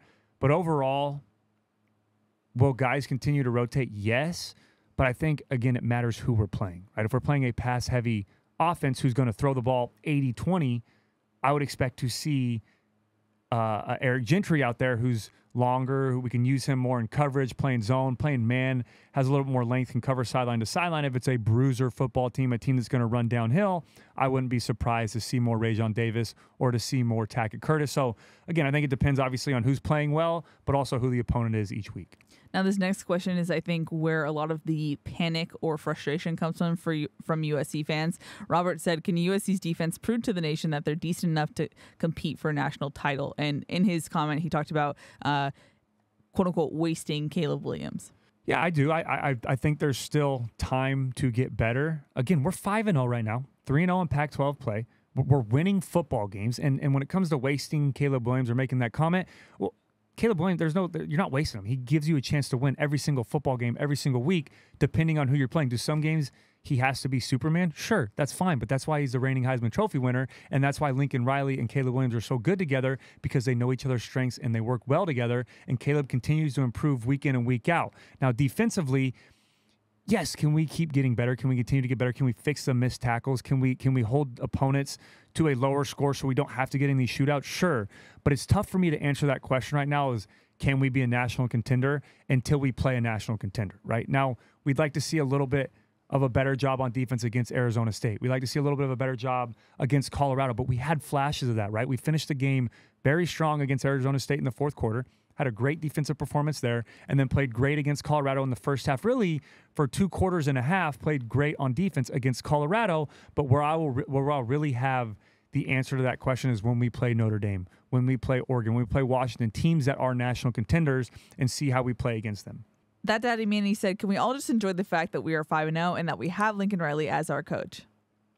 Thank you, Manny. That was I appreciate it. Well, look, I get both sides, and I'm totally open to, and that's, again, why I love college football. I love sports in general, right? Everyone that's a fan, everyone on the outside looking in, you have the respect. You've earned the right, when you're a true fan, you've watched all the time, to have comments, right? That's what the discourse brings everybody together, right? You love interacting with fans online, on Twitter, on Instagram, under the pictures, under that. You see the negative, you see the positive. There's both sides to it. But at the end of the day, I'm with Manny on that. We are 5-0, right? We are complaining about wins. Just everybody close your eyes real quick. Think back to 2021 and how frustrated you were at the end of a 4-8 season, right? Let's really put it in perspective, though. We have, in my opinion, the best coach, one of the best coaches in all of college football, right? We have the best quarterback, the best player in all of college football. We don't have Caleb Williams without Lincoln Riley. The reason that we have some of these players is because of who we got as the head coach, bringing in these top recruits, bringing in these top transfer players to allow us to win 11 games last year. We won 4 games the year prior. We won 11 last year, right? We went to a Pac-12 championship. Sure, we didn't win, whatever. We went to a Pac-12 championship in a 1-year turnaround, and we also went and played in the Cotton Bowl. Yes, we lost that game, sure, fine. But those things seemed like 5-10 years down the road after the 2021 season, right? Now we're going in to 2023. Fast forward 2 years from when Lincoln Riley's hired. We're 5-0. We have a top 10, in my opinion, still a top 5 football team who can compete with anybody in the country. Yes, our defense can be better. We will get better. But overall, we have positive things to complain about. We're arguing, we're complaining, we're talking about firing people, getting rid of people, making changes, doing all these things with an undefeated football team at the 5-week mark, going into week 6 of a season. So if that's the worst thing in the world, if that's your worst complaint as a USC fan, I'm fine with that. And again, I open discussion. I love fans getting to interact, getting to talk and all that, but I'm with Manny on that. Let's all take a deep breath. We're 5-0. Yeah, Keely as well. A zen moment. Going into week 6, let's have a great game against Arizona and get ready for the tough half of the schedule. Can everyone open their eyes now? You told me. Oh, yeah, open your eyes. Sorry. Don't close your eyes too long.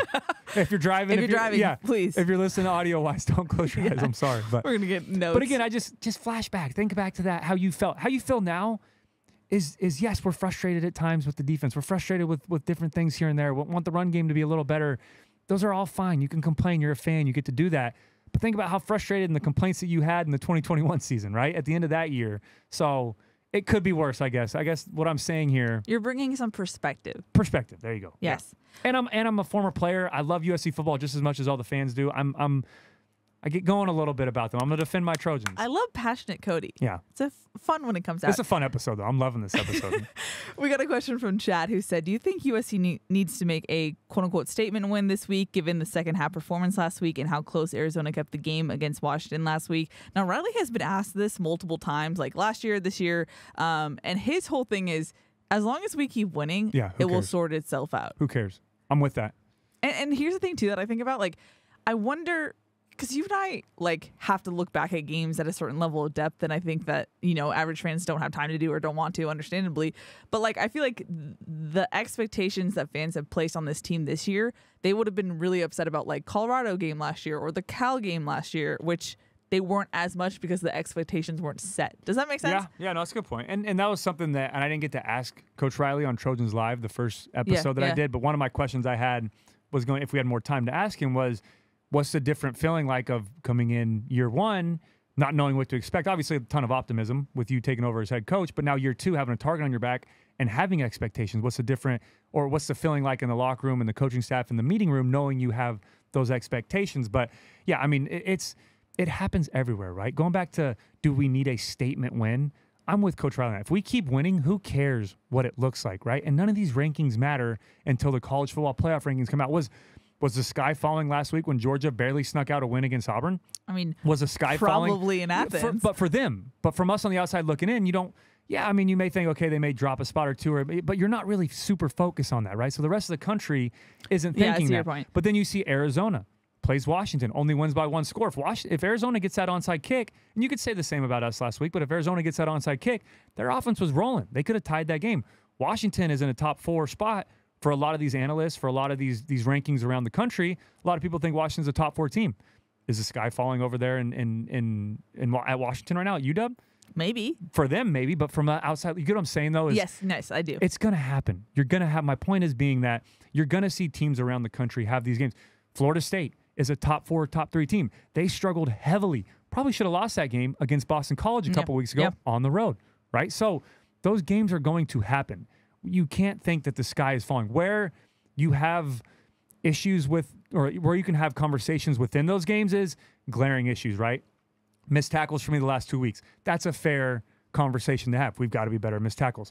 Giving up that many points in the second half, that's a fair conversation to have. But to say we need a statement win, in my opinion, it doesn't matter. Would we like to see it? A blowout win? We've already had 3 of them this year. Would we like to see every game be a blowout win? Sure. But In my opinion, the statement win is going to be on the road against Oregon at Autzen Stadium, at home against Washington, next week against Notre Dame on the road, and then playing Utah, who had our number twice last year. Those, to me, are statement wins. I don't care if we blow out opponents that we should win. Whatever. At the end of the day, you'd like to see it, sure, get the younger guys some experience. But the statement wins for me are, even if it's a 1-point win, but beating Oregon, beating Washington, beating Utah, beating those teams are statement wins, in my opinion. I feel like I'm getting quarterback Cody right now. now. I'm on fire this episode. I apologize if you don't like this Cody right now, but I love it. I get both sides though. Yes. But I'm tired of hearing, especially going through those years where it was a tough, dark time. And I was here with 5 different head coaches and we'd win 10 games and people hated me. And I would block people on Twitter saying, you're terrible. But I'm like, if you just only knew what was going on inside the locker room and how hard we work to even win 10 games after we had 3 coaching changes in that year, you'd have a little bit more perspective, right? And I'm not trying to discredit people who aren't in the locker room. Yeah. But when I start talking about it, I flash back and go back into those moments. So again, I love every fan that we have. I love everybody's input. If I blocked you in the past, I'm sorry. I'll unblock. We've unblocked people a couple times. Yes, we've had a ceremony. But I just get frustrated when I see all the negative comments after winning a football game and being 5-0 on Big Noon kickoff with a 9 a.m. kick or a 10 a.m. kick in a tough road environment with a sold-out crowd. There should be more praise, in my opinion, than there is negativity. But again, at the end of the day, you're entitled to have your own opinion. I'm just trying to be a little bit of voice of reason on the calm down, take a deep breath side. Marco said, do you think Arizona will score more than 30 points this Saturday? I'd like to say no. Again, I'd like to see our defense come out and play well, and hold them below 30 points. I'm sure a lot of fans would as well. But at this point, if they do, they do. If they score 30, we score 31. Now, my score prediction will be a little different there at the end. We're going to score more than 31, in my opinion. But you get my point is, whatever they score, let's score more than them. Now, short answer, no. I'd like to see Arizona held to below 21. I'd like to see 21-17 in that range would be a huge confidence boost for our defense this week. Okay. Jason said, if you were an opposing coach, who would be your red dot guys for USC's team? Ooh, offensively, Caleb? Oh, that's tough. But that's what, and I'm sure we'll have this problem when we play Washington and Oregon and the teams that are just stacked from top to bottom. But offensively, where do you start? Yeah. There's no wide receiver one still. Yeah. I guess Brennan Rice is maybe ahead of Taj now, barely, but they're still back and forth. But Caleb Williams, Brennan Rice, Taj Washington. Oh, yeah, you got a freshman in Zachariah Branch. Oh, yeah. Oh, yeah, by the way, Dorian Singer's playing well. He's had some big-time plays throughout the year. I mean, you got Mike Jack stepping up, making big plays. You got Kyron Hudson had a couple big-time plays, 3 for 30 last week and through the air. So Marshawn Lloyd. Yeah, and then you go to the running game. Marshawn Lloyd is capable of taking it the distance anywhere. So then you go to the defensive side of the ball, and I'm putting a red dot on all front 4. No matter who's out there at what time, I'm putting one on Bear Alexander. I'm putting one on Jamil Muhammad, who's playing through expectations, through the roof right now. I think that a lot of Trojan fans outside of Keely thought that he would play. But thank you. And I'm saying that as a compliment, as we didn't know what to expect coming from Georgia Southern, playing quarterback before, not having a ton of stats on the stat sheet. And then you got Jack Sullivan, who's starting to come on and play well. Anthony Lucas, another guy. I mean, it just goes on and on. So short answer for that, there is no short answer. I don't know. It'd be tough to game plan against USC. And you know, they've got Kalen Bullock in the back end playing well right now. Christian Roland Wallace, I think, is establishing himself as the lead corner on this team. Yeah. Had a great confidence boost last week against Colorado. And then Mason Cobb is another guy. So we have the players. That's where the let's just see the consistency. We have the depth now. We have, and that's where Lincoln's saying about not having the same issues from last year is we have the depth. We have the players. We've just got to put it all together and be more consistent. Yeah. Will said, 5 games in, who do you think has made the biggest jump from week 1? Please touch on both offense and defense if possible. Yeah, offensively, I think Brendan Rice is continuing to get better. And I'm not saying just from week 1. I'm saying from the bowl game from last year. Having that big game. Brendan Rice, to me, has continued to improve his confidence on the field.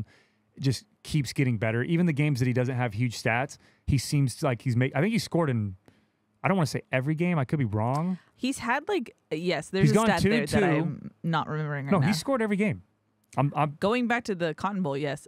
Yes. He scored every game since then. Yes. He caught one pass against San Jose State for a touchdown. He caught one against Nevada, or maybe a couple against Nevada, but that touchdown where Caleb had that great scramble. Then he had that deep ball, 1 catch against Stanford for a touchdown. Then he's gone 2-2 in the last 2. Yes. Brendan Rice has had So it'd be 2, 4, 5, 6, Touchdowns 7. in 5 straight games. Yeah, 7, right? 7 total in that span. Yeah, Yes, that's what I'm saying. correct. So I'm going Brennan Rice on offense as most improved. He's just getting better week in and week out. And then defensively, it's tough to say most improved from week 1 to now for some of the newcomers.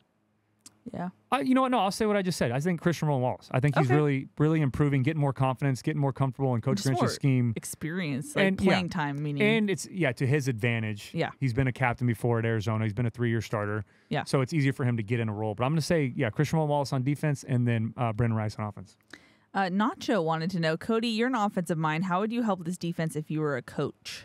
Yeah, that's a great question. Again, I'm an offensive guy, and I don't get the all-22, so I'm complaining again. If there's anybody out there that can get me access to that and you're watching the show, please help me. But overall, just from what I watch, and the only thing that tells me that it may be a little confusing or we're trying new things is, again, like we talked about, one guy in motion. We have 4 guys going with it, plus safety rotation going over there. Then we see the same look a couple plays later, and they throw a tight end screen with only Bryson Shaw backside. It makes me think, are we overcomplicating it on defense? Are there too many different things we're trying to do? Are there guys that are confused on what their responsibilities are from one play to the next? Now, again, I don't know if this is true, but my advice would be, and this is something as an offense, if you're struggling, if I'm a quarterback and I'm struggling, getting the football going, throwing the football, hey, let's stick to something I'm comfortable with. Let's go quick game, right? As a defense, if you're struggling getting stops, let's be more consistent, right? Let's find something that we do well. Let's not have a ton of different looks. And yes, you can change the look up here and there. You don't want to be too predictable, but let's really stick to what we do well and figure that out and ride that out. It's not, hey, we're having a little bit of success. Great. Oh, we're struggling a little bit. Let's change everything. Let's throw the whole game plan out. Let's change it. Let's be more consistent. Allow guys to be more comfortable. Understand that there are good offenses. They're going to get the best of us. But my best advice would be, and again, the coach staff doesn't need it, and I have no idea they could already be doing this, or they may say, hey, we'll never do that, whatever it may be. But as a defense, I would like to see us a little bit more of, hey, this is our identity. This is who we are. Let's establish that, and let's live and die by it. That way we can keep getting better and fix some mistakes instead of trying new things week in and week out. Corey said, as the quarterback, what are 3 or more keys to the defense you look for as you set up at the line? Yeah, so I would always go front, everybody back, buckle up. Front. Yeah, I'd go front. I'll be quick. No, it's pretty easy. I mean, you don't have a ton of time, right? So Fair. You got to think, I'm on a play clock here. I've got to go. There's always a shot clock every play. No, I was being snarky. I apologize. But I would go front, then top down. So I'd walk up there. Is it an under front? Is it an over front? Is it a 3 down front? Is it a 4 down front? Is it bear? Is it 6-2?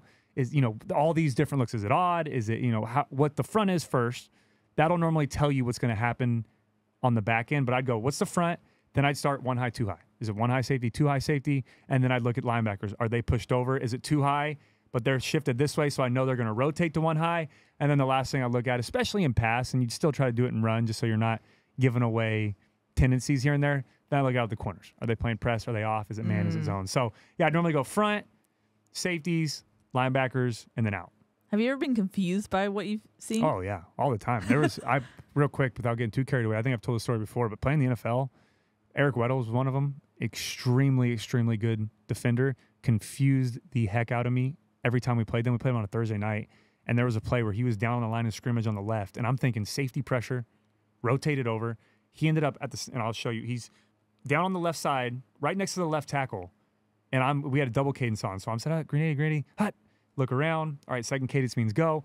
As soon as I got to the second color number, green 80, he runs back and he's playing cover 2 on the back right side of the field. Oh my gosh. And I'm thinking it's safety pressure 1 high or 3 blitz or whatever it may be, and it's actually cover 2 with him on the other side. So it's, how do you adjust for that once the ball? There's only a couple of guys that can do that really well. Okay. Troy Polamalu was one of them, where he would line up wherever he wanted to. Ed Reed is another one when you watch old film, but a guy I played against, Eric Weddle, very good at that. Hated going against him because it was so confusing. But you just a lot of times you gotta guess right? But that's where it comes into tendencies, right? So looking at the front, knowing, hey, they're an under front, which means that the 3 technique is to the weak side. I know this is confusing. They're an under and over, right? Means that under front, just think it's a weak side front. Over front means we're shifting the 3 technique to the tight end side. But you can look at the front and think, okay, this is what the front is. I know he can't be there. Or the linebackers are here. I know he has to get out of there. But in the NFL, you have so many savvy players, and especially these defenses that play so many years together with these long-time defensive coordinators. They do such a great job of showing you a look and then getting out of it. Now, where I excelled at that and where I could handle that, especially at college level and the NFL, hours and hours and hours and hours of film. You'd have to study, and it's not just a defense as a whole, it's individual players, what their tendencies are, that's why the best of the best, you see the great ones. It's not just how well you can throw the football, how well you can, how good's your arm, how good's that. It's how well can you run an offense, how can you read a defense. There's just so many things. So many layers, yeah. And I'd always say, I still will always stand by this, I think quarterback position is the toughest position with physical and mental combined in any sport in the world, in any sport. So much respect for every position, but every time you go into just the layers that a quarterback, it's crazy. It's insane. There's so much. It's a game inside of a game. The game is football, but there's so many little mini games inside of a game. Yeah, that's unreal. Alrighty, last one from me is from Alan, who said, have either of you tried the game pickleball? It's the fastest growing sport in America. It is the fastest growing sport. I have not played it yet. Have you? I have not. My best friend's boyfriend is like huge into pickleball, like does tournaments. So I've heard a lot about it. I just haven't played it myself. I'm too obsessed with golf, so I don't have time. I don't have time outside of broadcasting and doing the quarterback training stuff, all that, to pick up another hobby. So I'm sticking with golf, and that's my love outside of football, my other sport I like to play. So I have not played pickleball. We can do a from the court podcast. Yeah, do a pickleball tournament. Yeah, your mom wants us to do a on location one. Yeah. So I'm like, Mom, we do the Trojan tailgate. We do. That would be a cool idea. But yes, we have too many. The logistics behind it are not possible. Yeah, we have too many responsibilities. Yeah, there's so many other things going on game day. Now, Cody, we have to do emojis. Oh yeah. Full disclosure. Yeah. We did draw the emojis on Wednesday. Again, we're recording on a Thursday. Yeah. We wanted to give people a chance to make travel arrangements, whatever, because if you remember, this is for tickets to go to the Arizona game at the Coliseum. So the two winners were Cool Story Dell and at N8N619. But I believe, Cody, Cool Story Dell could not make it. So we are actually drawing another one for the actual tickets to go to Arizona now. So Cool Story Dell did reach back out to me and said, hey, cannot make it to the game. Can I take apparel instead? And that brings up another point. If you can't make it to the game because something happens, and obviously he told me what happened, but I'm not going to explain all that. But it was something that came up that he wasn't expecting. He said, hey, I can't make it. Would love, want someone else to have an opportunity to go. Can I take apparel instead? I'm fine with that. If you can't go. Now, I don't want you, I hate saying that because I love all the emojis we get. We got 66 again this week. We actually got 67. 67? We got 67, and one of them said, I can't make it. So I'm just doing emojis. Okay, so, gotcha. Yeah. So that's why 66 is in there? Yeah. Okay. So, but that being said, I don't want to take people away from doing the emojis, but I would like to, if you think you can make it to the game, you know what? Scratch that. You know what? If you want to join, we'll do apparel. If you can't make it, say no thanks, I'll take apparel. The more the merrier. And also, these tickets are yours. So if you win, we'll send them to you. And then you can send them to whoever else you'd like. Like if you want like a brother or a friend or family member, yeah. They can make it. Sure, they're yours. Yeah. So you can do whatever you want with them. Yeah. But with that being said, yes, Cool Story Dell said he cannot make it. We're going to get him a sweatshirt signed. But that means we get to do one live now, so I'm excited. I have random.org pulled up, Cody. Okay, hit me. 10. 10 is from Instagram. That is Eddie Reyna. Let's go check Insta. See, we still got to do a live draw. Reyna. Let's see. This is the only one that follows me, so I'm assuming that's him. Eddie Reyna. Username is at EDDYR2. At 82. You obviously hear this episode, but I'm going to message you as soon as this ASAP ends. Yeah, and that's why we did the drawing yesterday. We love doing it on camera, but it was my fault. We missed it, so we didn't get to do it. It's okay. But we had to let people know right away for travel arrangements and all of that. But with that being said, Eddie, you are this week's second winner. So I'll reach out to you shortly, and hopefully he can make it to the game. So the next round of emojis is for apparel. Apparel, yeah, we're back to apparel. Next week, Notre Dame game. Cody, would you like to pick an emoji? I'm going to do an emoji. Give me a cactus. Give you a cactus. Arizona week. That just came to my mind for some reason. Okay. Arizona week, I'm going to go with the cactus. We're not playing at Arizona, sure, but I'm going to go cactus. Probably could have used this one for the Arizona State game. Fair. Oh, it's now my turn. Yeah. That's the first time you ever made me go first too on the emojis. You were ready to go for it. Okay, I'm going cactus. Okay. I'm gonna go with a lemon. Okay. Cactus and a lemon. Cactus and a lemon. There I like you go. All right, so the rules with that, if this is your first time listening, so this week will be apparel for home games. We do ticket giveaways. But if it's your first time listening, to enter, you need to respond on social media, either Twitter or Instagram, and you can respond below a picture, just tweet at us, direct message on Instagram, but whatever you respond on. So if you respond on Twitter, you have to be following myself, Keely, and the Victory Pod. And then if you respond on Instagram, same thing. You have to be following myself, Keely, and the Victory Pod on that platform. And we check. And we do check. Yeah, we check before we make the list. Whatever app that you submit on, that's where you should do your following. Yeah, it's a chance for us to give giveaway. Also, get our followers up a little bit. Grow the show. Take. Yeah, grow the show. That's normally how people do giveaways, though. You got to follow. Yeah, we don't make you retweet and do all that. No. Tag 5 people. And you just got to make sure you're following us, supporting the show. But your options are for the apparel giveaways. It is a USC hat, a USC sweatshirt, a USC long sleeve shirt, or a USC t-shirt. And we can either sign it myself, Keely, or both of us at the same time. Or if you don't want it signed, completely up to you. No pressure. Yeah, no pressure at all. We're good. We just like to give that option, and then we will send those out. And for everyone that is listening, the apparel from the last 3 weeks, we're ordering it all together. I know I've had some questions about it, but that is coming very soon. I promise that. But yeah, congratulations to our 2 ticket giveaway winners this week. Alrighty, Cody, it's time to toss it over to you for your modified Cody extremely question. Modified. Yeah, no, it'll be, and I apologize. The biggest problem is I try to do it quickly, like give like an hour or 2 before we record, because we do get a lot. But this week, yes, we missed it. After I put it out, then I had something come up, and I'm like, we're gonna have to push back to tomorrow. So there's a lot more. There was 40 of them. Yes. So I'm gonna pick a couple. If they've already been asked, then, or if we've already asked the question, then I'll probably skip it. So just know that I saw them. I apologize. It's okay, Cody. I know I hate doing it. I hate skipping they will questions. Survive. It's okay. First one is from Chadster. How big is this game to gain momentum for the Notre Dame game?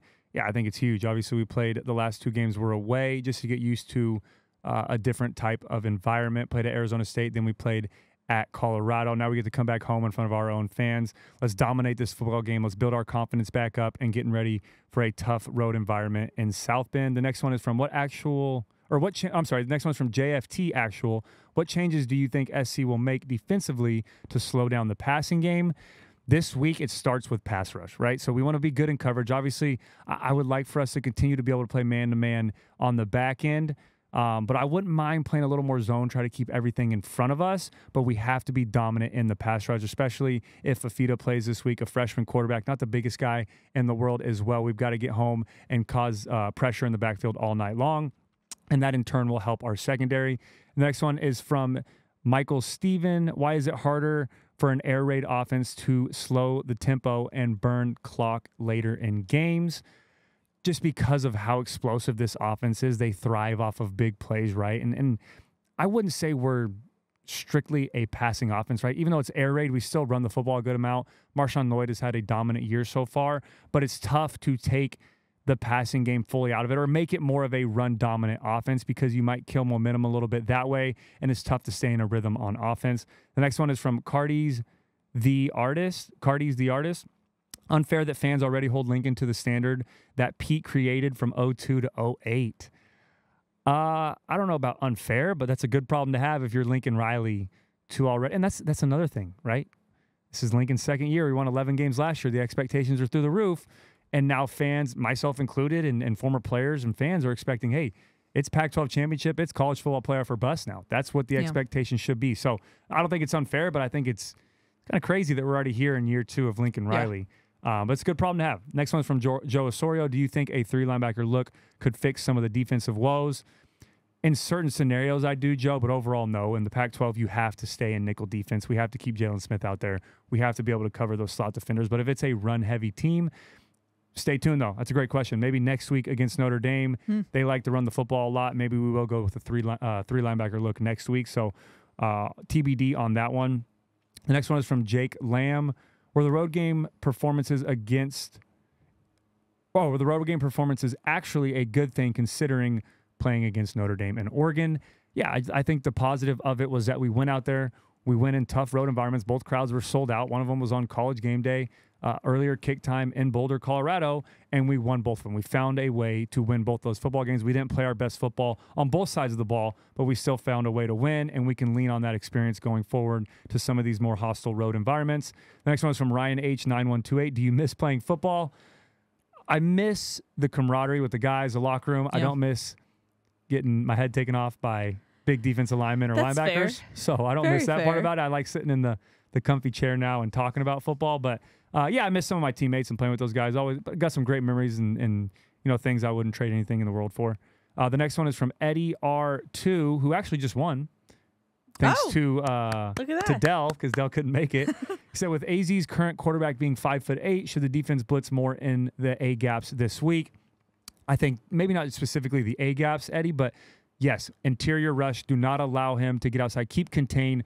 Force him to have to throw over Bear Alexander, to throw over Jack Sullivan, to have to throw over Keon Bars, instead of allowing him to get outside the pocket and have a clear throwing lane and good vision. The next one is from Mandy Asbury. Which USC QB from the past is Caleb Williams most comparable to? That's a good question. I'm going, I don't know. No one? Yeah, can you? Yeah, I don't know. I think he's so unique. It's tough. And especially I'm saying from my time. I'm not trying My to sound, knowledge caps at a certain point. yeah, same. I wasn't fortunate enough to watch all of the late great Trojans way back in the day. So some fans may have some better answers for that. But for myself, from when I watched, I don't know. Yeah. Yeah, Don't look that's at a me. tough one. Yeah, that's a tough one. That's a great question too. Next one is from Solegna Soul. Does a team paralyze itself by overdoing audibles? Feels like lots of confusion delays. I don't think so, because I think that's a big part of Lincoln's offense is getting up there, having those ghost type plays where you fake a snap count, look to the sideline, see what the defense is doing, and then go from there. I think and Caleb's done a great job of being more in rhythm with that.